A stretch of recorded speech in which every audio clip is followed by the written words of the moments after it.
Assalamualaikum warahmatullahi wabarakatuh. Bihamdillah wassalatu wassalamu ala rasulillah wa ala alihi wa sahbihi wa mawalah wa la hawla wa la quwata illa billahi wa ba'du.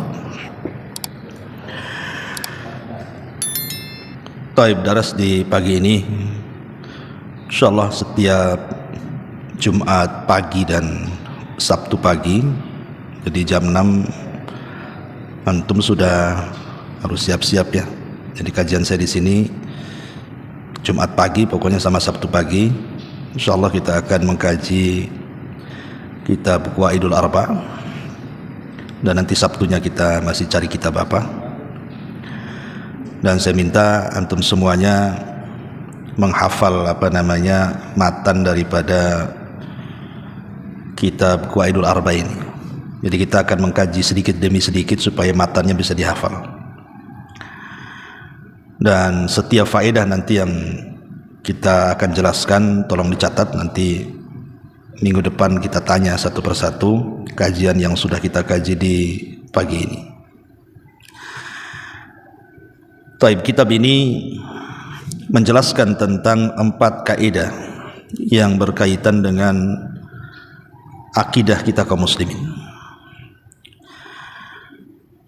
Dan kitab ini ditulis oleh Syekh Muhammad Ibn Abdul Wahhab At-Tamimi rahimahullahu ta'ala. Kita baca pelan-pelan matannya baru kita jelaskan. Qala al-muallif rahimahullahu ta'ala, as'alullaha al-karima rabbal arshil azimi an yatawallaka fid dunya wal akhirati wa an yaj'alaka mubarakan aynama kunta wa an yaj'alaka mimman idza u'tiya syakara wa idza ibtuliya sabara wa idza adnaba istaghfara fa inna haula'i thalatha unwanus sa'adati. As'alullah, kata Syekh, as'alullaha, as'alu, aku meminta kepada Allah subhanahu wa ta'ala al-karim, yang maha pemurah, rabbal arsy, rabb pemilik arsy, al-azim yang sangat besar, an yatawallaka, agar Allah memberikan penjagaan kepadamu, fid dunya, di dunia, wal akhirati, dan di akhirat, wa an yaj'alaka, dan agar Allah menjadikan kamu mubarakan, senantiasa diberkahi, aynama kunta, dimanapun engkau berada,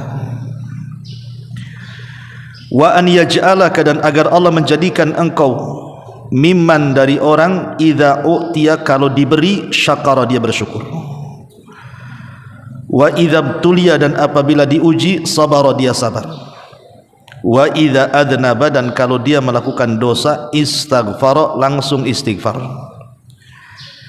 Fa inna haula'i thalatha, maka sesungguhnya 3 perkara itu, unwanus sa'adati, adalah alamat-alamat dari kebahagiaan manusia. Perhatikan di sini. Di sini Syekh pengarang rahimahullahu ta'ala, beliau memulai kitabnya dengan muqaddimah yang sangat bagus sekali, muqaddimah yang luar biasa. Beliau memulai kitabnya dengan tawassul, bertawassul dengan nama-nama Allah subhanahu wa ta'ala yang sangat agung sekali. As'alullah, aku meminta kepada Allah, al-karima, yang maha pemurah, rabbal arshil azim, rabb pemilik ars yang sangat besar. Jadi Syekh memulai kitabnya dengan apa? Dengan tawassul. Apa itu tawassul? Tawassul itu artinya kita menghubungkan dengan Allah subhanahu wa ta'ala lewat nama-namanya, agar Allah subhanahu wa ta'ala memberikan keinginan kita. Jadi kita menjadikan nama-nama Allah itu sebagai wasilah untuk keinginan kita kepada Allah Subhanahu wa taala. Dan tawassul itu ada dua macam. Ada tawassul yang disyariatkan, ada tawassul yang tidak disyariatkan. Adapun tawassul yang disyariatkan ada tiga. Tawassul yang disyariatkan ada tiga. Pertama, tawassul dengan menggunakan nama-nama Allah dan sifat-sifatnya. Yang kedua, tawassul dengan amal-amal saleh kita. Dan yang ketiga, tawassul dengan doa orang saleh yang masih hidup. Ini namanya tawassul yang dibolehkan. Saya ulang, tawassul dengan nama-nama Allah dan sifatnya, seperti yang dilakukan Syekh di sini dalam muqaddimah kitab Qawaidul Arba di sini. As'alullahal karim rabbal arsyil azim.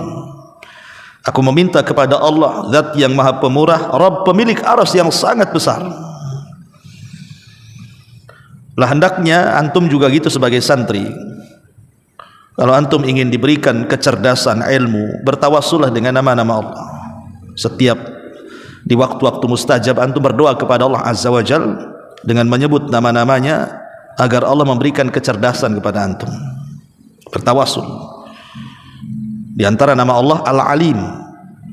Al-Alim itu zat yang maha mengetahui. Minta kepada Allah dengan memperbanyak kalimat Ya Alim, Alimni, wahai zat yang maha mengetahui, ajarkan pengetahuanmu kepadaku. Nah, seperti itu. Minta setiap salat kita di waktu-waktu mustajab. Dan juga bisa untuk digunakan, doakan orang tua antum. Dengan tawassul dengan nama Allah itu mendoakan orang tua juga. Antum doakan dari pesantren sini agar orang tua dimudahkan rizkinya. Pamannya Ya Razzaq, Ya Razzaq, wahai zat yang maha memberikan rizki, berikan rizki kepada orang tuaku. Seperti itu. Dalam setiap waktu-waktu mustajab, sepertiga malam, ketika menjelang antara adzan dan qomat, ketika hari Jumat. Sekarang hari Jumat ini antara dua khutbah dan semenjak ba'da asar sampai maghrib itu waktu mustajab tuh. Itu namanya tawassul dengan nama-nama Allah namanya. Atau tawassul dengan amal soleh. Makanya jangan pernah meremehkan sebuah amal walaupun kecil, karena boleh jadi yang kecil itu justru ikhlas, dan boleh jadi dengan keikhlasan itu kita bisa bertawassul. Contoh, banyak antum lagi ada masalah, supaya Allah menghilangkan masalah antum, antum teringat dulu punya kebaikan. Ya Allah, saya pernah malam-malam tahajud, nggak ada orang tahu kecuali aku dengan engkau saja. Kalau memang tahajud ini ada pahalanya, maka saya sedang ada masalah, orang tua saya ada masalah, tolong hilangkan masalah saya dan orang tua saya. Entah masalah ekonomi, masalah kesehatan, masalah apa saja, minta kepada Allah dengan amal soleh kita yang pernah kita lakukan. Mungkin antum bersih-bersih masjid, ini kan amal soleh, bersih-bersih masjid. Antum bertawassul, ya Allah saya pernah membersihkan masjid, kalau memang ada pahalanya ketika membersihkan masjid ini, saya lagi berhajat kepada engkau, orang tua saya lagi sulit, tolong mudahkan orang tua saya. Seperti itu. Itu namanya tawassul dengan amal soleh. Dan dua perkara ini disepakati ulama tentang kebolehannya bertawassul dengan nama-nama Allah dan sifatnya, dan bertawassul dengan amal soleh ini sepakat ulama, tidak ada khilaf. Tetapi yang jadi khilaf itu yang ketiga, tawassul dengan meminta doa orang soleh. Umpamanya antum datang ke guru antum atau kepada kawan yang nampak kok soleh, taat gitu ya, minta doanya, tolonglah doakan saya, antum nampaknya lebih soleh daripada saya. Atau datang ke guru-guru antum minta doa. Nah ini jadi khilaf ulama tentang apakah sunnah ataukah hanya sekedar hukumnya mubah saja.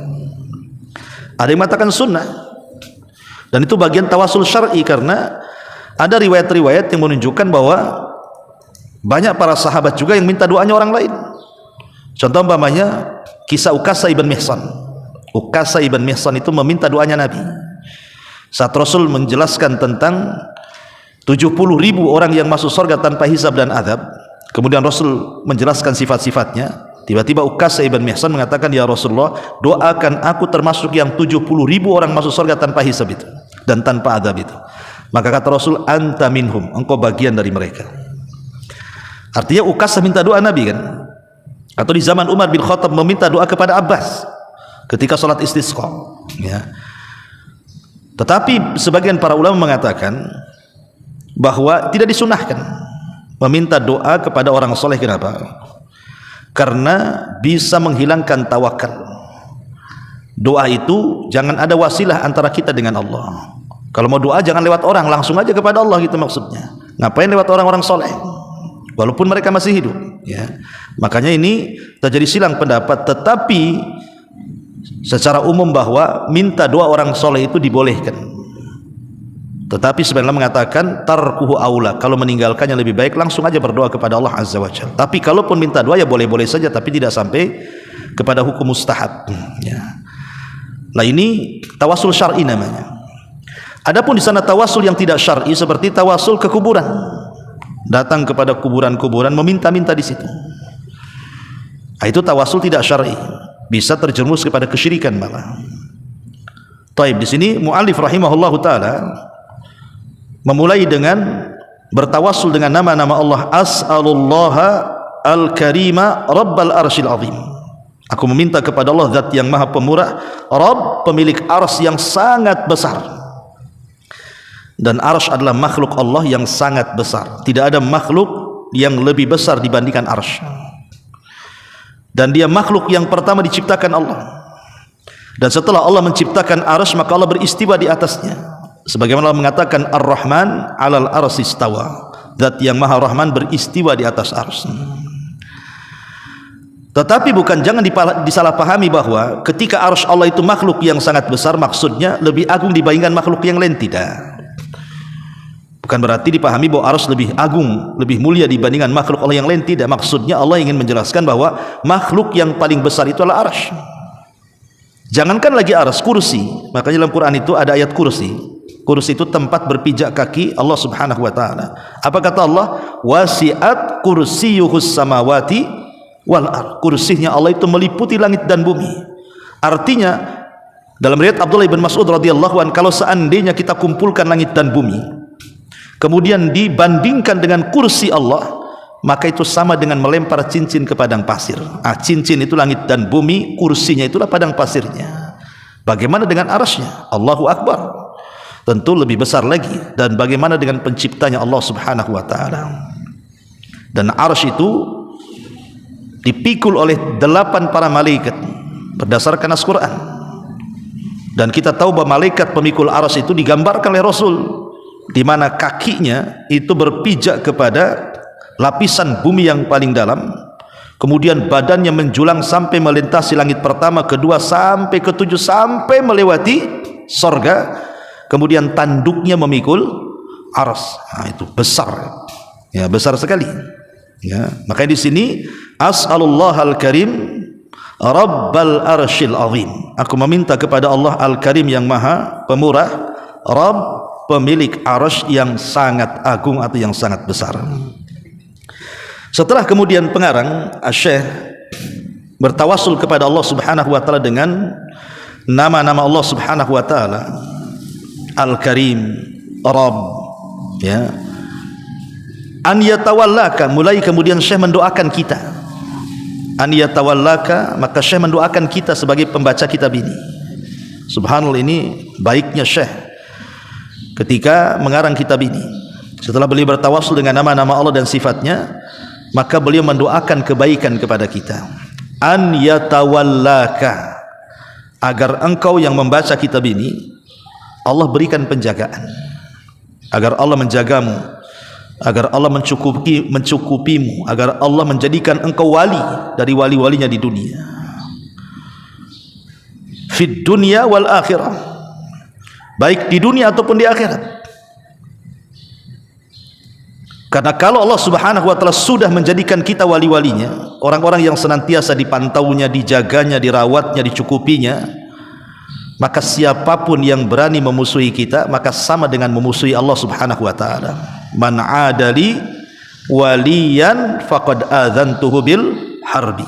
Barang siapa yang memusuhi wali-waliku, kata Allah, maka dia sudah mengiklankan perang kepada aku, kata Allah. Lihat bagaimana Syekh lembutnya kepada kita, mendoakan kebaikan. Jadi antum yang membaca kitab ini didoakan oleh beliau agar kita dijaga oleh Allah, agar kita dirawat, agar kita senantiasa dicukupi oleh Allah Azza wa Jalla, baik dunia kita atau akhirat kita. An yatawallaka fid dunya wal akhirah. Dan ini juga penting bagi antum juga. Ya, antum harus mendoakan orang tua antum dengan doa yang baik, sebagaimana Syekh mendoakan kita dengan kebaikan. Antum juga doakan dari pesantren ini kebaikan kepada orang tua, agar orang tua dijaga Allah, agar orang tua itu senantiasa dirawat Allah, dicukupkan Allah, baik dunia atau akhirat. Jadi seorang santri sudah selayaknya kemudian harus mendoakan kebaikan kepada siapapun, bukan kepada orang tua saja, kepada guru-gurunya, kepada kawan-kawan satu kamarnya, satu kelasnya, dan kepada orang-orang yang ada di sekitar kita, terutama orang-orang yang berjasa kepada antum. Siapa yang berjasa? Orang tua pertama. Kemudian yang kedua, guru-guru antum itu orang berjasa. Doakan mereka, doakan kebaikan. An yatawallaka fid dunya wal akhirah. Kemudian kata Syekh, wa an yaj'alaka mubarakan, dan agar Allah Subhanahu wa taala menjadikan kamu mubarakan, penuh dengan kebaikan, penuh dengan berkah. Aina ma kunta, dimanapun kau berada. Artinya agar Allah Subhanahu wa taala menjadikan kita ini orang baik, dimanapun kita berada kita menebar kebaikan di situ. Karena ada orang-orang itu kalau kumpul dengan orang tidak membawa kebaikan, justru dia membawa kesesatan tuh. Jadi kalau bisa antum kumpul di mana saja, maka jadilah pembuka pintu sorga, jangan pembuka pintu neraka. Jadi keberadaan kita di tengah-tengah manusia itu jadilah orang yang bermanfaat, sehingga kita disenangi dan didoakan kebaikan. Jangan menjadi orang yang membuka pintu kejahatan, kumpul di situ pula buat mengacau orang dengan gibahnya, dengan namimahnya, dengan ucapan-ucapan kotornya. Jangan, ya. Jadilah kita orang baik dan membawa kebaikan kepada manusia. An yaj'alaka mubarakan aina ma kunta, agar engkau, kata Syekh, dijadikan orang yang penuh dengan berkah, kebaikan dimanapun kau berada. Kemudian kata Syekh, wa an yaj'alaka mimman idza u'tiya syakar, dan agar Allah menjadikan engkau dari manusia yang apabila diberikan nikmat dia bersyukur. Jadi Syekh mendoakan kita juga agar kita menjadi hamba Allah yang mudah bersyukur. Dan seharusnya begitu. Seorang muslim itu kalau diberikan nikmat oleh Allah Subhanahu wa taala tidak boleh kita kufur, harus syukur. Saya buat dua percontohan dalam Quran. Pertama kisah Nabi Allah Sulaiman, yang kedua kisah Qarun. Dua-duanya diberikan nikmat oleh Allah, baik Qarun ataupun Nabi Allah Sulaiman alaihi salam. Tapi lihat bagaimana dua manusia ini ketika berhadapan dengan nikmat. Qarun manusia yang paling kaya, tidak ada manusia yang lebih kaya dibandingkan Qarun, sampai namanya hari ini disebut-sebut baik Yahudi, Nasrani atau Islam, dan mereka mengetahui sepak terjangnya, bahkan ditulis dalam kitab-kitab mereka, termasuk juga Quran menceritakan tentang kisah Qarun.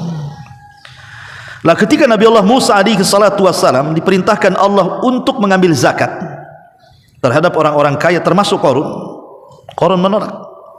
Kemudian dia mengeluarkan kata-kata yang diabadikan dalam Quran, kata-kata kufur nikmat. Apa kata Qarun? Innama utituhu min ilmin indi. Sesungguhnya kekayaan yang kumiliki ini datang karena kecerdasanku. Dia tidak menasabkan nikmat kepada Allah. Harusnya setiap nikmat itu dinasabkan kepada Allah, tapi dia tidak. Dia menasabkan nikmat kepada dirinya. Ini kekayaan hasil jerih payah saya, hasil kerja keras saya, hasil keringat saya, hasil kecerdasan saya. Tidak ada urusan dengan orang lain. Jadi dia menafikan Allah di situ, seolah-olah kekayaan itu datang dari dia, bukan dari Allah. Itu namanya kufur nikmat.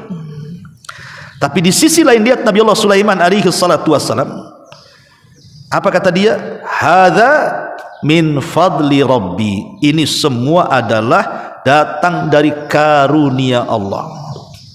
Nabi Sulaiman menasabkan nikmat kepada karunia Allah, artinya menasabkan nikmat kepada Allah. Qarun menasabkan nikmat kepada dirinya. Apa yang terjadi? La in syakartum la azidannakum. Ketika Sulaiman bersyukur, Allah tambah kekuasaannya. Wala in kafartum inna adzabi lasyadid. Dan jika kalian kufur, azabku sangat pedih. Ketika Qarun tidak bersyukur akan nikmat Allah Azza wa Jal, apa yang terjadi? Datang azab Allah yang pedih. Apa azab Qarun? Fa khasafna bihi wa bidarihil ardh. Kami tenggelamkan Qarun dan seluruh kekayaannya. Itulah orang kufur nikmat. Makanya seorang muslim harus pandai mensyukuri nikmat Allah. Mimman idza u'tiya syakara. Jadilah dari orang-orang yang kalau diberikan nikmat itu bersyukur. Bersyukur, antum bersyukur loh di sini belajar di Nidaul Ilmi itu bersyukur. Banyak orang di luar itu mereka ingin mondok tapi tidak bisa. Entah anaknya tak mau mondok atau mungkin orang tuanya tidak punya kesanggupan sehingga tidak diberikan hidayah untuk memondokkan anaknya di pesantren. Bersyukur antum bisa belajar agama. Karena keberadaan antum di sini itu berbeda dengan di luar. Antum di sini bisa menjaga salat, bisa menjaga baca Quran, bisa belajar agama, itu semua pahala yang antum akan dapat setiap hari. Maka bersyukur kepada Allah Azza wa Jalla. Berbahagia di sini. Jangan sedih, ya. Kemudian yang kedua, wa idza tuliya sabara. Dan apabila ditimpa oleh bala, musibah, sabara, maka seorang harus sabar. Manusia itu tidak lepas daripada ujian, ikhwan. Antum senantiasa akan diuji oleh Allah Azza wa Jalla. Tidak di sini, tidak di rumah. Boleh jadi mungkin di sini antum diuji oleh Allah Subhanahu wa taala jauh dari orang tua. Sabar. Ya, karena hakikatnya antum itu membahagiakan orang tua sebenarnya. Bukan berarti jauh dari orang tua itu kayaknya apa gitu, orang tua buang antum. Enggak, mana ada orang tua buang antum di sini. Tidak, orang tua itu menitipkan antum kemari itu supaya antum jadi orang baik, orang soleh, orang cerdas, jadi ustaz, jadi ulama, kan begitu. Maunya mereka seperti itu. Makanya mereka menitipkan di pesantren. Karena ada salah paham santri itu seolah-olah orang tua saya nggak sayang, dia buang saya ke sini. Tidak. Ini bukan pembuangan pesantren itu. Ini tempat antum menimpa agama. Dan nanti di sini antum akan banyak musibah. Maksudnya bala, ujian dari Allah. Orang yang di pesantren itu pasti akan diuji. Mungkin antum yang tadinya enak tidur di rumah, di sini tak enak pula tidur. Makan enak di rumah, di sini pula makannya asal-asalan, kan itu ya. Kemudian antum harus diperintah-perintah oleh ustadz begini begitu macam-macam dengan aturan. Nah, tetapi kalau antum sabar, insya Allah, ya antum kan di sini nggak lama juga, setahun 2 tahun, insya Allah antum kalau tiap hari belajar pintar juga kan. Maka bersabar. Ya, atau kadang-kadang ketika di tengah-tengah belajar antum sakit, ya kan, mungkin banyak nyamuk, banyak apa kan itu ujian anak pesantren. Tapi ingat, ujian di luar juga ada yang lebih berat dibandingkan antum di sini. Tetapi kata Syekh di sini, wa idza tuliya sabara, kalau ditimpa dengan sebuah ujian bersabar. Kemudian yang ketiga, wa idza adzab istighfar. Kalau kita melakukan dosa segera istighfar. Seorang muslim itu tidak boleh diam dari dosa. Makanya Rasul mengatakan seorang mukmin itu kalau melihat dosa seperti duduk di bawah gunung yang akan roboh. Gimana kalau antum duduk di bawah gunung, gunung itu mau akan meletus, pasti antum lari. Artinya seorang mukmin harusnya lari dari dosa. Tapi orang fasik, dia melihat dosa seperti lalat menghinggapi hidungnya, ditepak datang lagi. Artinya bukan tobat, tomat namanya. Habis tobat kumat, nah itulah orang fasik namanya ya. Makanya seorang muslim itu kalau dia melakukan dosa, istighfar, langsung dia istighfar. Apa kata Syekh ditutup kata-katanya? Fa inna haula'i thalatha unwanus sa'adah. 3 perkara ini tanda orang bahagia. Kalau kita dalam kehidupan kita bisa bersyukur akan nikmat, bisa bersabar akan ujian, bisa istighfar akan dosa, dan kita praktekkan dalam kehidupan kita, baik di pesantren atau di luar pesantren, maka pasti kita akan bahagia. Yakin kalau 3 perkara ini kita amalkan pasti bahagia. Kalau dia mendapatkan nikmat, dia bersyukur, alhamdulillah. Ya, karena ada orang itu yang diberikan nikmat tidak bersyukur. Dan syukurnya akan nikmat itu pertama menasabkan nikmat kepada Allah. Yang kedua, tidak membelanjakan kecuali di jalan Allah. Ya, jadi nikmat itu harus dinasabkan kepada Allah dan dibelanjakan di jalan Allah. Adapun sabar, sabar itu kepada 3 perkara. Sabar ketika menjalankan ketaatan, sabar ketika menjauhi kemaksiatan, dan sabar akan setiap keputusan dari Allah Subhanahu wa taala atau qada dan qadar. Itulah sabar artinya. Ya.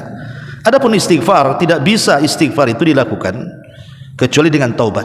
Artinya istighfar itu i'lan di taubah, hanya pengiklanan kita ini akan taubat. Tapi harus disertai dengan perbuatan.